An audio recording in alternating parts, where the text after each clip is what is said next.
28 फरवरी 2026 आधी रात में अरेबियन सी और ईस्टर्न मेडिटेरेनियन सी के लहरों के बीच दो विशाल तैरते शहर यूएसएस अब्राहम लिंकन और नया सबसे ताकतवर USS Gerald R Ford aircraft carrier खामोशी से अपनी पोजीशन ले चुके थे। वॉशिंगटन के वॉर रूम में जनरल ने माइक्रोफोन पर कहा। उनकी आवाज एनक्रिप्ट होकर सीधे मेडिटेरेनियन में यूएसएस फोर्ड में गूंजी। कमांडर, यही वो पल है। ऑपरेशन एपिक फ्यूरी शुरू हो चुका है। क्या इजरायली साइड पर कोई हिचकिचाहट है? कमांडर ने रडार पर नजर रखते हुए जवाब दिया। नेगेटिव सर, इजरायली जेट्स हवा में हैं। Operation Roar the Lion green है। ये कोई आम सैन्य हमला नहीं था। ये एक प्रीएम्प्टिव स्ट्राइक थी, एक ऐसी सर्जिकल और विनाशकारी तबाही जिसका अंतिम निशाना कोई सैन्य बेस नहीं बल्कि ईरान का नर्व सेंटर था। तेहरान की यूनिवर्सिटी स्ट्रीट, जमूरी डिस्ट्रिक्ट और पास्चर स्ट्रीट के बेहद सुरक्षित बंकर। इन बंकरों के अंदर मौजूद थे ईरान के supreme leader Ayatollah Ali Khamenei. Iran कोई खुला मैदान नहीं है जहां आप आसानी से घुसकर निकल जाए। ये एक ऐसा किला है जिसे पहाड़ों, रेगिस्तान और दुनिया के सबसे एडवांस एयर डिफेंस सिस्टम्स ने घेर रखा है। इजराइल से सेंट्रल ईरान की दूरी लगभग 930 से 1240 मील थी। एक जेट को वहां पहुंचने के लिए जॉर्डन, सीरिया और इराक के दुश्मन हवाई इलाकों से होकर गुजरना पड़ता है। इजराइल डिफेंस फोर्स और अमेरिकी सेना के सामने सबसे बड़ा खतरा था ईरान का मजबूत एयर डिफेंस नेटवर्क। रूस से मिले S-300, S-400 बैटरिया और उनका अपना बावर 373 सिस्टम जो किसी भी वक्त हवा में उड़ते परिंदे को भी गिरा सकता था। तेल अवीव के अंडरग्राउंड कमांड सेंटर में एक इजरायली एयरफोर्स कमांडर ने कहा, अगर हम सीधे घुसते हैं तो हम आसान निशाना बन जाएंगे। उनके रडार हमारे F-35 को शायद देर से देखें, लेकिन हमारे रिफ्यूलिंग टैंकरों को वो आसमान में आग के गोले में बदल देंगे। वहां मौजूद अमेरिकी अधिकारी मुस्कुराया। हम सीधे नहीं घुसेंगे मेरे दोस्त, हम पहले उन्हें अंधा करेंगे। हम उन्हें वही दिखाएंगे जो हम चाहते हैं कि वो देखें। और यहीं से शुरू हुआ इस सदी का सबसे बड़ा दिमागी खेल, एक ऐसी रणनीति जिसे मिलिट्री लैंग्वेज में कहते हैं टाइम ऑन टारगेट। एक सबमरीन अरब सागर के नीचे से मिसाइल दाग रही है। एक स्टेल्थ बॉम्बर जॉर्डन के पास से उड़ान भर रहा है। एक डिस्ट्रॉयर जहाज फारस की खाड़ी से क्रूज मिसाइल छोड़ रहा है और इजरायली F-35 जेट इराक पार कर रहे हैं। हर हथियार अलग गति से चल रहा है, अलग दूरी तय कर रहा है, लेकिन सबकी कैलकुलेशन इतनी सटीक की गई थी कि अमेरिकी क्रूज मिसाइलें और इजरायली जेट्स के गाइडेड बम एक ही सेकंड में, एक ही पल में कर्ज, कौम, केरमानशाह और इस्फहान पर गिरे। एक सेकंड की भी देरी नहीं। सिंक द क्लॉक्स, अमेरिकी एडमिरल ने ऑर्डर दिया।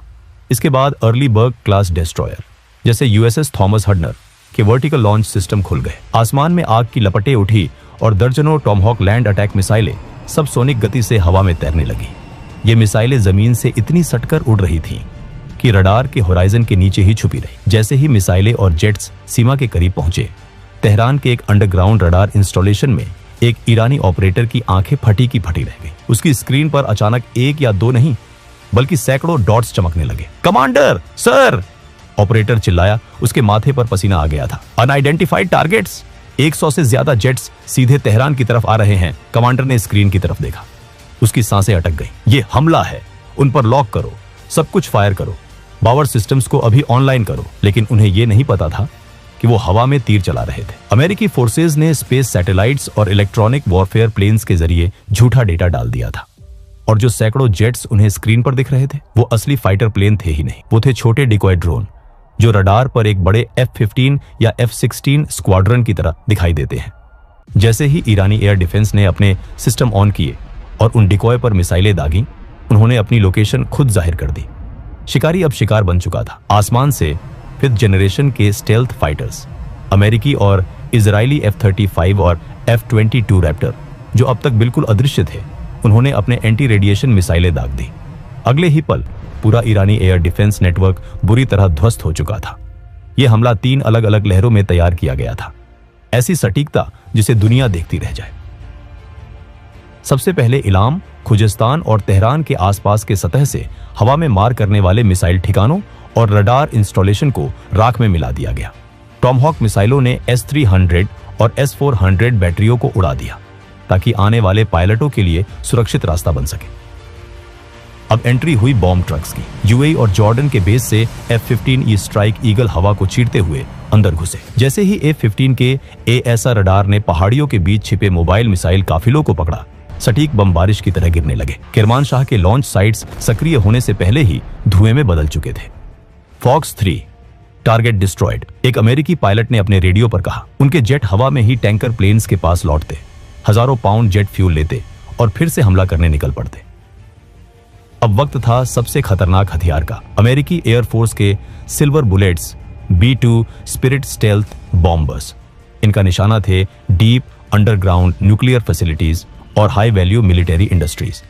इस्फहान, जो ईरान के न्यूक्लियर और ड्रोन प्रोग्राम का मुख्य केंद्र था, और कर्ज के इंडस्ट्रियल और एरोस्पेस हब के टुकड़े टुकड़े हो गए। B-2 बॉम्बर्स ने अपने भारी बम गिराकर उन अंडरग्राउंड बंकरों को भी हिला दिया, जिन्हें दुनिया के सबसे सुरक्षित इलाके माना जाता था। और इस सब के बीच अरब सागर से हर 30 सेकंड में एक नया जेट लॉन्च हो रहा था। E-2 हॉकाई हवा में घूमकर इन सैकड़ों जेट्स का ट्रैफिक संभाल रहे थे। आसमान राख से भरा था। तेहरान और इस्फहान की सड़कों पर सिर्फ सायरनों की आवाजें गूंज रही थी।